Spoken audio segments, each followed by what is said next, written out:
What's up, everybody? I'm coming to you with another video. This is the second video that I'm doing on the project that I'm working on called the Open Field Kingdom. It is a isekai story that I am working on where I'm trying to get you, the fans, engaged and helping with the process and trying to make a great story for everybody to enjoy. I feel really good about the progress that I've made as far as coming up with the backstory of the MC, the antagonist, one of the races, and a kingdom that I'm working on. Now, I know in normal isekai style stories, the MC gets basically summoned to another world or transported like after a tragedy, and a god gives them like special abilities and things like that. And this isekai, that's not the route that I want to go. I want to do something different. The powers are not going to be like overpowered,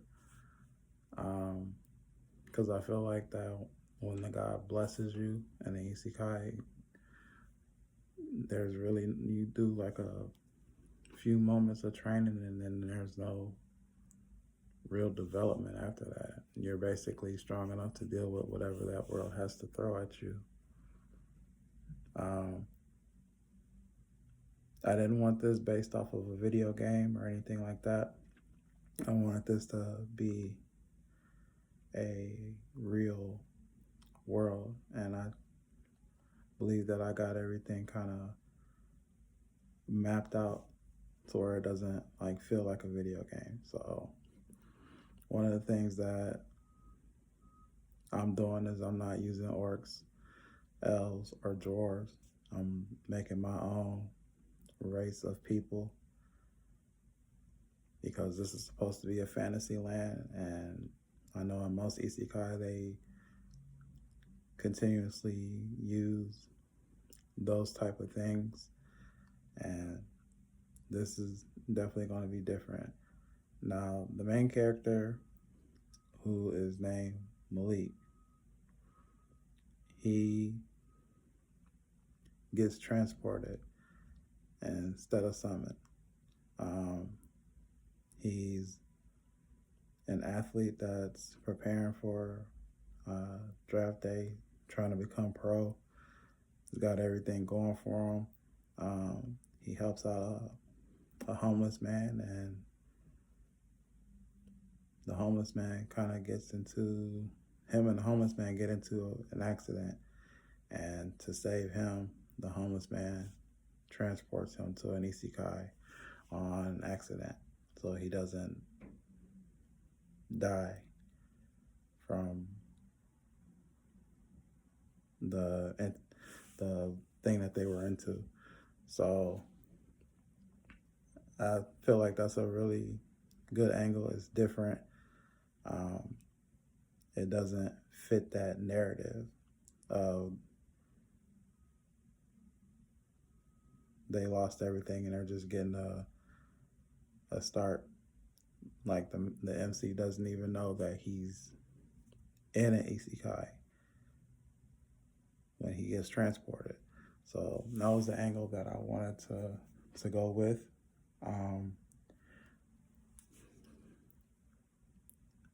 I have the kingdom that I'm working on is based off of like imperialism, and I wanted to go that route because you're not like fighting enemies, you're fighting systems in this isekai. Everything is kind of set and established, and the MC's kind of like trying to find his place in this world. So it's definitely different. I came up with an antagonist that is tied to the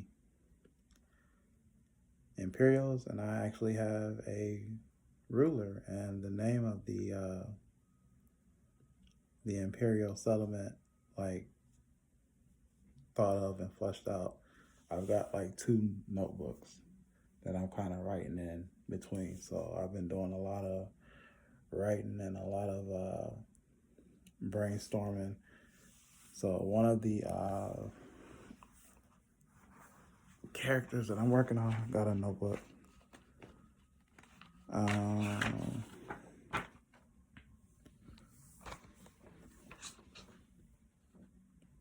so the name of the empire is called the Calder Imperium, and the ruler's name is Valeric Calder the Ninth, and their military and law style is Imperial. So basically, this king has got a long lineage of just running the empire. They don't have like everything under control as far as like the world is concerned, but they're the most prominent kingdom in this story, and they're like the biggest kingdom in this story. Um, as far as like the geography is built into like a stone escapism or a one-sided cliff or something like that. Um,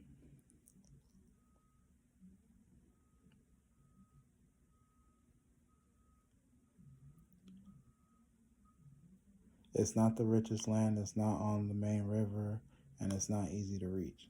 So they've definitely built up some good systems to like kind of keep themselves protected. They have a long lineage, and I feel like that would be a good place to start tension with the bandit the bandit tribes, because like they're using them to like use to rob traders and stuff like that, and they're getting a cut from whatever the bandits do. I came up with the idea that they have like a mercenary faction within that Imperial kingdom, because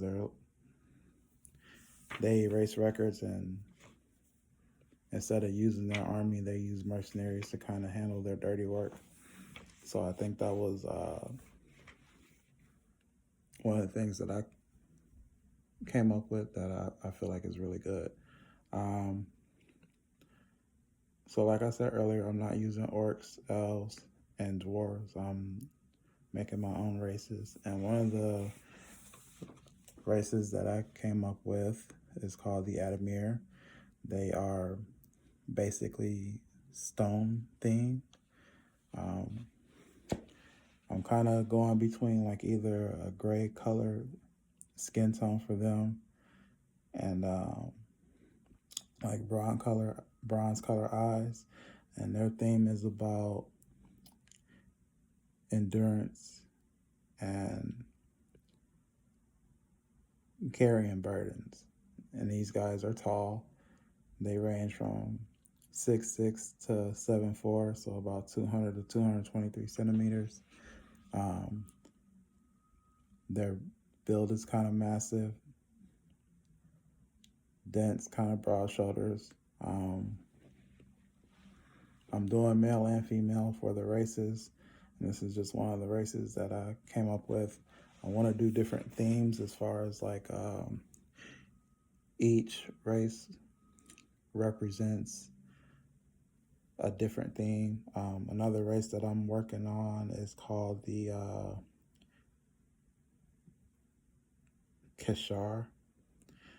They're basically like a primitive race, kind of based off of roots and not necessarily the tree, but like just the roots.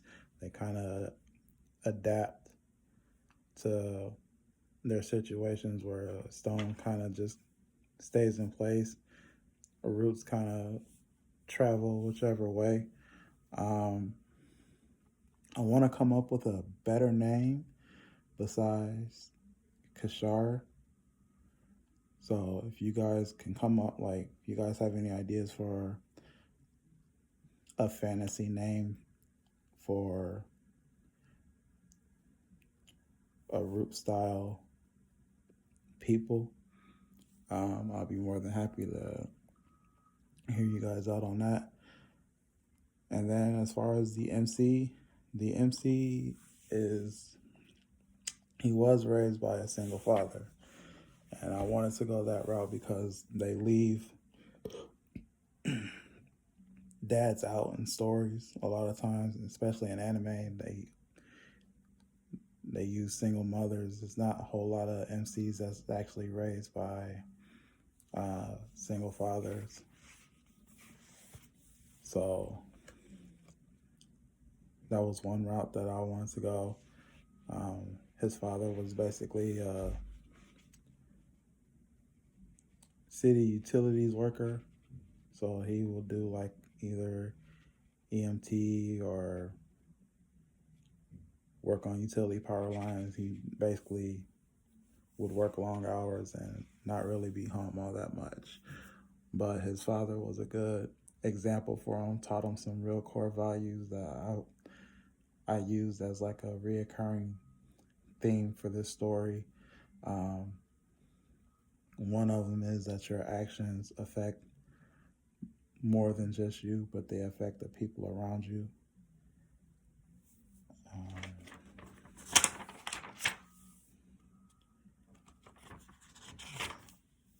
All over the place with this, and I apologize.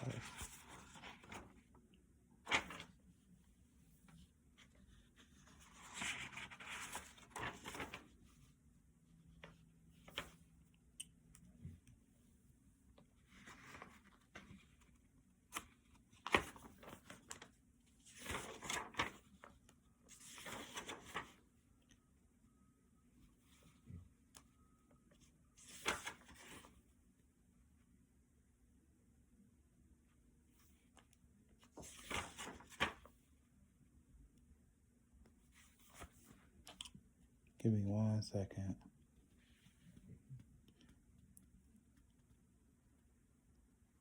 So he watched his father do everything. One adult carrying unseen responsibility, one child watching it all, no safety net, no backup. Um, one of the things that he taught him was no one thanks you for doing it right. They only notice when you don't. So it's just like reoccurring themes that I wanted to use as far as like making the MC responsible, making him aware of his actions and how his actions affect those around him if he wants to, you know, protect people and protect himself. So I'm still working on abilities. I have a good sense of what I want to do. I just don't know how I want to incorporate it as far as the abilities. I will get better at doing these videos. This is the first time I'm actually trying to like put my ideas out there and try to get engagement from you, the people. So please bear with me. These videos will get better. I don't know how to do all the editing and stuff. This is just my first time doing something. Betting on myself and kind of see where this is taking me. And right now I feel pretty good about what I'm doing and the direction that I'm going. I'm definitely looking for more engagement from you guys, the fans. And if this is a story that you would like to see or would like to know more about, I'll be more than happy to like share my notes and things like that. I got to get a whiteboard or something so where I can just get key points and just kind of go over everything. But this is just a update video of just letting you guys know how things are going. I appreciate you guys for your time. I appreciate you guys for the support. Let's make this story great. What do you guys think I should work on next? feedback is definitely welcome. If you guys have any ideas for other races and things like that, other kingdoms, other factions, anything, just drop them in the comment section and I'll read them and try to incorporate them or kind of go over on why I picked them or why I didn't and go from there. I love you guys. Peace.